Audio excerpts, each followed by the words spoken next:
Okay, everybody. Very welcome to the press conference of Konnisegg Automotive. It's such a great pleasure to see so many friends and family here today. And we're also very excited that we've been able to keep this a secret from all of you. And we will do the proper unveiling, and you will see this beauty in just a few minutes. And Christian will do his normal tour of the car and describe every technical detail for all of you. But this year is also a special year for us. We are celebrating our 25th anniversary as a company, and it's been quite a journey. And actually, it's a very emotional day for us because we also have someone here with us that has been so important to the Konnisegg company, and that is actually Christian's father, JESKO. JESKO, would you mind coming up here with me? And Britta also, could you come? Christian's mother as well.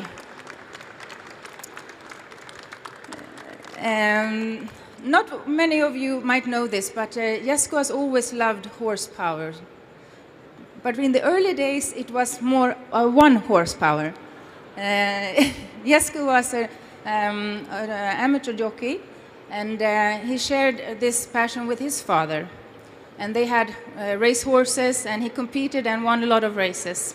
So this, with the horsepowers, that's really something that JESKO loves.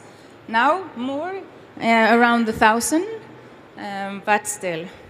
But this man has been so instrumental to our company, and without JESKO, there would not have been a Konnisegg.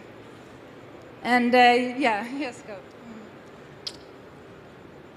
And therefore, it's my great honor to tell you something, JESKO. We've actually been keeping a secret from you, and it's been really, really difficult. Today we are about to reveal this beautiful mega car, and we have decided to name this car after you as a tribute to your life and your legacy and everything that you've done for Konnisegg. And so the new mega car will be named the Konnisegg JESKO.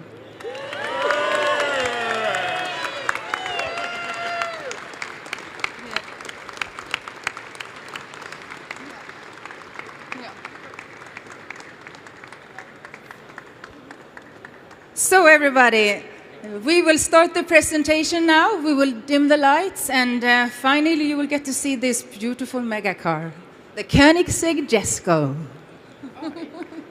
Jag ska nu få titta här på den här skärmen så vi kan också se den.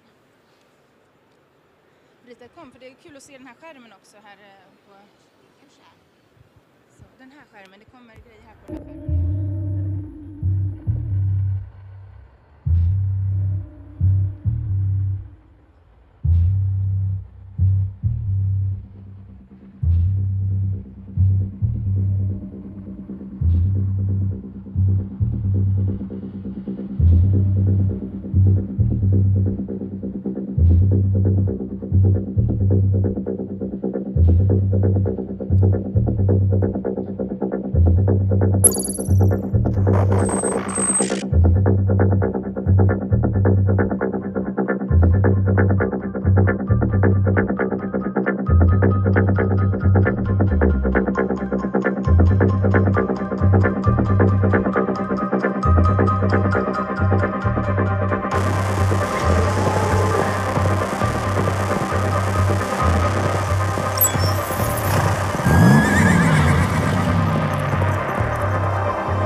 So this is the new Konnisegg JESKO. This is very, very emotional for me.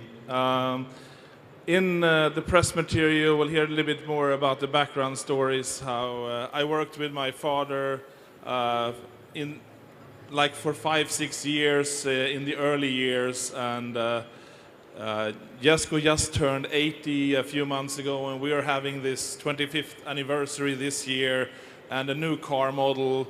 And I couldn't think of any better way than honoring my great father for all his help and just for being a great guy. He is, for sure, the greatest supporter I've ever had. Yeah, emotional. So, a little bit about the car. What are we seeing in front of us? This is a beast. This is the true follow-on, the child of the Agera RS and our madness at Konnisegg. So at the other side of the stand we have the wonderful Regera, which is a monster in itself with power and torque like you can't believe. In a very friendly way, it gives you that power and torque on an everyday basis for the normal road, but also great on the track. But here we have really scaled it back down again with a track focus in mind, a raw visceral experience as a true descendant to the Agera RS. So to go into a little bit the details, this car has 880 kilos of downforce. Let's get rid of this. At 250 kilometers per hour. At 270 kilometers per hour, it has a ton, 1,000 kilo downforce. Just tremendous. Even with these extreme downforce numbers, beauty is important to us at Konnisegg, that the car should be still beautiful to behold, and it needs to look like a Konnisegg. And I think it probably looks more similar to the previous Konniseggs than it is. It has a completely new monocoque, which is a little bit longer than the Agera RS. If you look at the glass area, you can definitely recognize it as a Konnisegg, but it's a little bit taller. It's a little bit more room in there. The wheelbase is extended by 40 millimeters. It's 2,700 millimeters wheelbase with rear wheel steering. And we have a new size of wheels, 20-inch in the front, 21-inch in the rear, with our lightest ever carbon fiber wheels, even though they are our biggest. The front wheels weigh 5.9 kilos, the rear ones 7.4. We have this massive active rear wing. It goes up for braking and goes down for high speed. It is the evolution of the one-to-one and the Agera RS concept, but I do believe it's probably the biggest wing on any production car ever. If that's anything to brag about or not, I don't know, but for sure it helps with downforce. And I don't know, does someone have the remote for the car to open up show mode so we can have a look underneath? Any Konnisegg guy or girl with a remote? Otherwise, I will go and do it myself. But oh, Dennis is coming. Yeah, do show mode, Dennis, or I will do it. Okay, thank you. There we go. So it retains the cool aspect of the Regera, that everything opens up in a robotic way with a very lightweight system. So this car is really track focused for being a Konnisegg.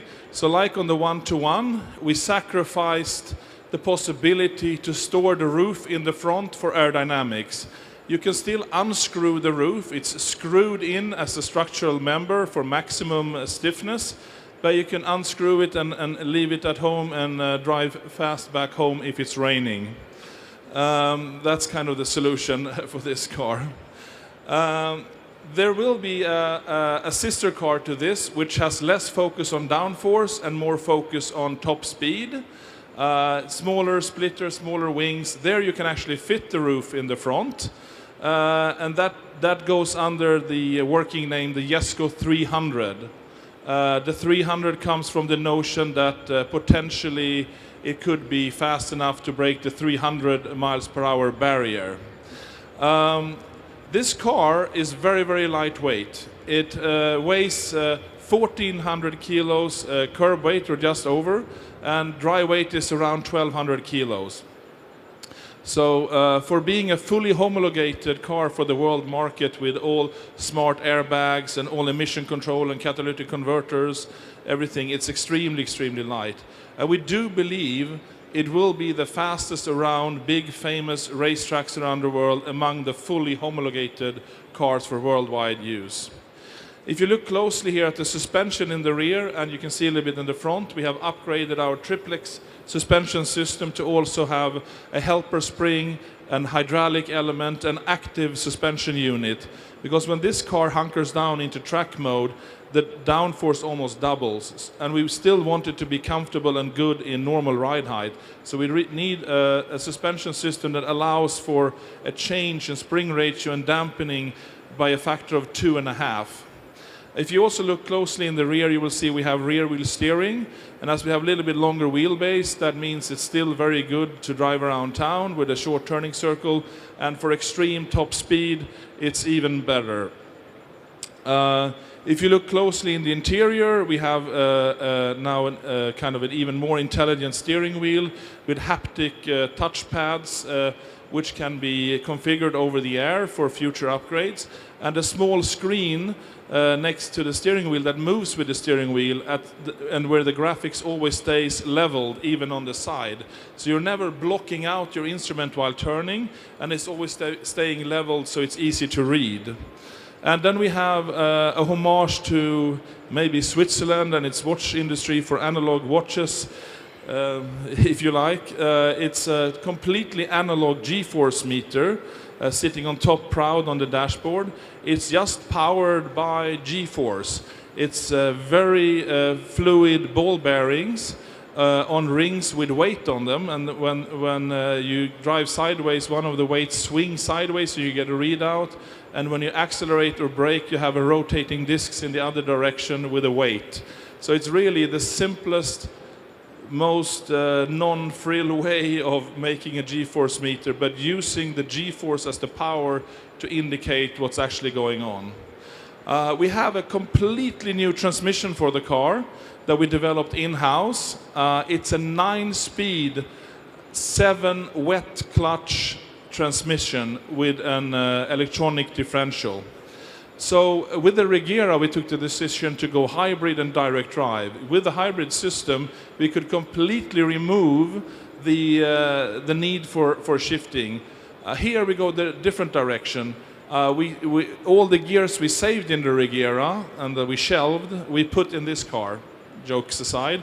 But with the 9-speed gearbox, we can really utilize the perfect power band in the engine and make this the rawest visceral car. Of course, it doesn't have the same extreme low-end grunt like the Regera, but being a track car, it's okay that the power is a little bit higher up in the register. And what a register it is.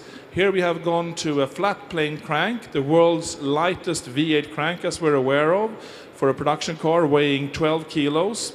And there's hardly any flywheel on the engine, so it revs almost like a Formula 1 engine in neutral. And then you have the clutches and the starter motor and whatever is looking like a flywheel inside the transmission, which is capable of 1,500 newton meters of torque, which is what the engine outputs. And the transmission only weighs 90 kilos for 9 speeds and 1,500 newton meters of torque. That's unheard of. Not only is it light and strong and has many gears, with this multi-clutch solution where we are compounding the gears, we have fewer gears than a normal gearbox due to a kind of a compounding effect of gears. And we can jump from any gear to any gear as fast as a DCT can jump from the gear you're in and its next pre-selected gear, which is only either up or down. Here you can go from 9th gear to 3rd gear in a millisecond. you slip out of one clutch and you slip into another. There is no synchronization to wait for. There is no shifting through gear rails. You just go from one gear set to another, independent on who they are, immediately. So for that reason, for the first time in a long time, we put a gear lever in the car. Because if you're cruising on the highway at 60, 70 miles per hour, 110, 120 kilometers per hour, and you want to accelerate hard, you can double shift with this stick. There's first a notch up and down for one gear up and down, and then if you push harder, you double kind of click it into the end stop, and then the gearbox will either jump to the lowest possible gear without over revving immediately, or vice versa, it will go to the highest gear it can without under revving. So, and you get that instantly. You don't really need that on the track where you're going through the gears to engine brake and going out of the corners through all the gears. But it's a very nice feature when you want instant power from a lazy kind of drive to a spirited drive. You just jump from 9th to 2nd or 9th to 4th or 8th, whatever gear you're in, immediately. So that's really a novel solution. I didn't speak about the power of the engine, I think. So we have a new turbo system, which with big turbos to get more power out. The downside of big turbos is that they spool up later and they have more inertia, making them more laggy before they get powerful at higher RPM and give power. So we have developed a pressurized air system where we have a 20-liter carbon fiber air tank on board with 20 liter and 20 bar. And there's a small electric compressor making sure that pressure is kept up there. And then we have a few strategic nozzles spread out through the turbo system to make sure that we can overcome the inertia of the turbine blades and the compressor blades by shooting bursts of air onto them, and also sealing off the blades at lower engine RPMs where normally a big impeller or a big compressor cannot pump because they're too big. So with a shot of pressurized air, we seal them off so they can start pumping at lower airflows, basically pushing the surge diagram, surge limit in the turbine compressor diagram to the left in the chart. So it acts like a really small turbo at low RPM and spools up like a really small turbo at low RPM, but then becomes a big turbo at high RPM. And this system is very, very lightweight. It's a few nozzles, a few hoses, and a carbon fiber tank and a small compressor. It turned out to be much lighter than a quad turbo system or a triple turbo system or something like that. So with this solution, we have 1280 horsepower on regular 95 octane pump gas, which is 91 octane in the US or the equivalent thereof. And you can also run this car on E85. It has a flex fuel sensor. So on E85, you get 1600 horsepower from a 5-liter engine, which is unheard of in a production car with full emission regulation and catalytic converters and so on. And talking about emission regulations, as I said, this car is homologated for the world market with the most stringent crash testing, smart airbags, and also the most stringent emission testing. So what we have done, we have created a completely set of new cylinder heads with turbulent inducing flaps for startup and low flows at idle and so on to get better combustion. We have a secondary air system to heat up the catalytic converters that is powered by the boost up system with the carbon fiber air tanks. We're using that for both systems, which saves weight and space. And then we have also electrically heated cats. So this car is designed to comply with worldwide emission regulations up to 2026. And given the extreme nature of the car and the extreme performance, that also I would say is completely unheard of. We're making 125 of these cars. It's free for the buyers to choose if they want the more track focused or the less downforce, less drag, higher top speed version. That's part of the specification when you create your spec on the car. So 125 of these, and we have already, before showing this car live to anyone, we already have down payments for 83 cars, or maybe a little bit higher than that now. So there, yeah, only a few left. We'll see if there are any left after this show. If there is, we still have, well, some job left to do, which is fine. But I think, yeah, that is probably all I can think of to say about the... Sorry? Oh, yeah, one more thing. Thank you for reminding me. I will just let it close. So we actually reinvented the very unusual Konnisegg door hinge. So it has always been very practical in the sense that the door swings out and clears the entrance freely, so you can get in and out as easy as possible, given it that it's an extreme sports car. But you always have to watch out for high curbs and park a little bit away. And incredibly enough, it has very seldom been that anyone has hit a curb, probably because everyone is very aware of it.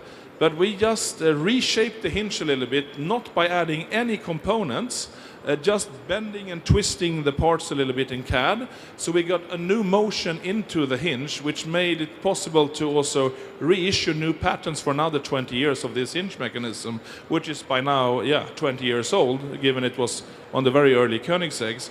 So if I open a door here now, you will see, hang on, you will see that the door also moves upwards, and you can have a super high curb underneath with no problem. On top of that, it carries over the sensor system from the Regera that if there is an obstacle in the way, it will stop. It has kind of a parking sensor system in the door to check that first. And what is even more interesting is that the space for the hinge has stayed the same on this car as on all previous Konniseggs since the first production Konnisegg ever. So it's possible to retrofit this door hinge to even the first Konnisegg and improving its close to curb parking ability. And I think probably that is the last thing. Well, there is one. No, I already spoke about the instrument, how it moves, so we can have a look at that later. So anyway, thank you so much for coming. I won't take up any more of your time. Please, yeah, we'll try to let everyone in as much as possible. And thank you again, and enjoy the show. Thanks.